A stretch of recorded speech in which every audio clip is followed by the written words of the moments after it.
Hey community, it's Pastor Brett. We are here with today's daily Bible reading and looking forward to unpacking these verses, this passage in the Psalm number 2, as we prepare our hearts for this coming weekend. And the theme that will link this psalm with this weekend is the idea of God's King. We're going to find out that God's King stands apart from the kings of this world. God's King rules differently and operates differently than the kings that we see in the nations. Let's look together the second Psalm, beginning in verse 1. Why do the nations conspire and the peoples plot in vain? The kings of the earth rise up and the rulers band together against the Lord and his anointed, saying, let us break the chains and throw off their shackles. The one enthroned in heaven laughs. The Lord scoffs at them. He rebukes them in his anger and terrifies them in his wrath, saying, I have instilled my king on Zion, my holy mountain. I will proclaim the Lord's decree, he said to me. You are my son. Today I have become your father. Ask me, and I will make the nations your inheritance and the ends of the earth your possession. You will break them with the rod of iron, and you will dash them to pieces like pottery. Therefore, you kings, be wise. Be warned, you rulers of this earth. Serve the Lord with fear and celebrate his ruling with trembling. Kiss his son, or he will be angry and your ways will lead to your destruction. His wrath can flare up in a moment. Blessed are all who take refuge in him. Now, this psalm it's a heavy psalm, isn't it? It talks about wrath and destruction and conversations that can make us a little bit uncomfortable. But what's the big idea? What's the point?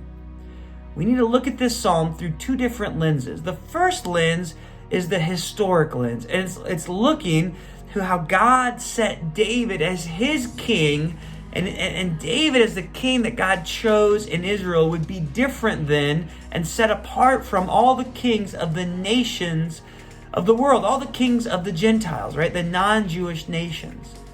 And what this psalm reveals to us is at that time, the Gentile nations tried to overpower. They wanted to kind of shame God's king.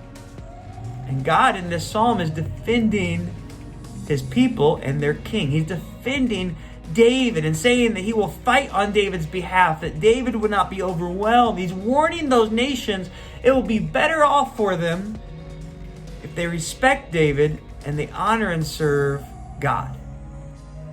In all the language, that's really the big idea, that God's king is set apart for God's purposes, and all the other kings of the world should take heed, should serve and honor God.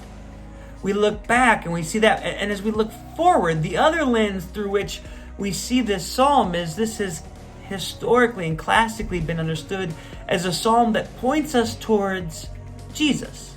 It points us towards God's ultimate king in Jesus, where the kings of this world would rage, right? They would throw him and ultimately crucify him. But God is saying he will vindicate his king, that he will rule differently than the kings of this earth, but ultimately it would be wise and it would be best for all the kings of this earth to acknowledge God's king, Jesus, and to honor and serve him in all their ways.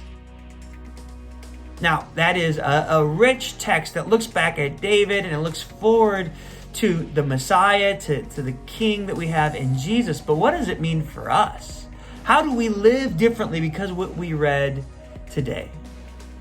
Two things I want you to think about. Two things I'd ask you to take away this morning. One is that we need to understand and recognize that although God's king may not rule like the kings of this earth, or the presidents, or the prime ministers, the powerful and the shot callers, he may not look like them. He may not define power the way they define power.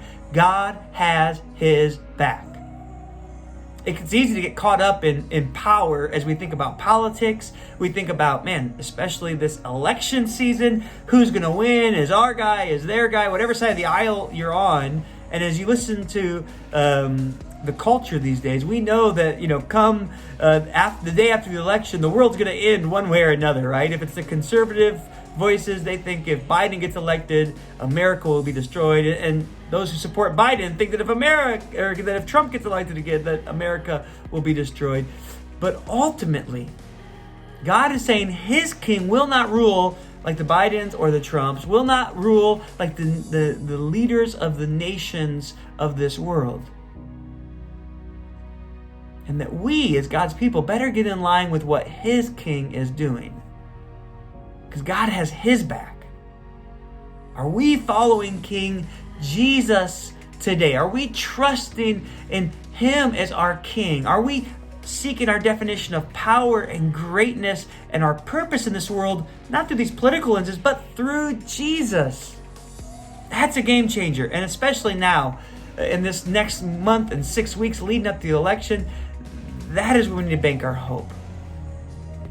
The second thing I want us to take away today as we look at this psalm is that ultimately we remember that vengeance is the Lord's, as the New Testament would ultimately say, right? As Paul would write.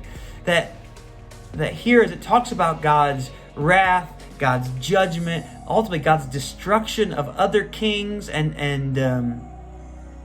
other Gentile nations, false ways of following after God, false ways of power in this world. It's not our duty to take up arms and to overthrow the king that we think is the president that we don't like. It's not our duty to condemn America depending on which president gets elected. Our duty is to follow and trust God and believe him when he says those who honor him will be honored, and those who despise him and his ways, they will meet his judgment. Our role in that is not to think that the wrath is ours, that the judgment is ours.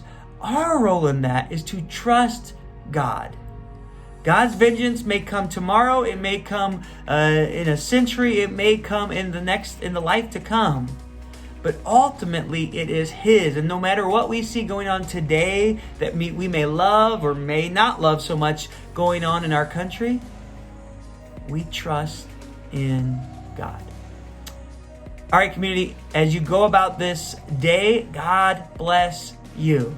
May you cling to Jesus as your King, and may you trust in God to clean up the mess. May you trust in God that vengeance and justice will ultimately be his, whether we see it today, tomorrow, or years to come. Our place is to get our heart right before him.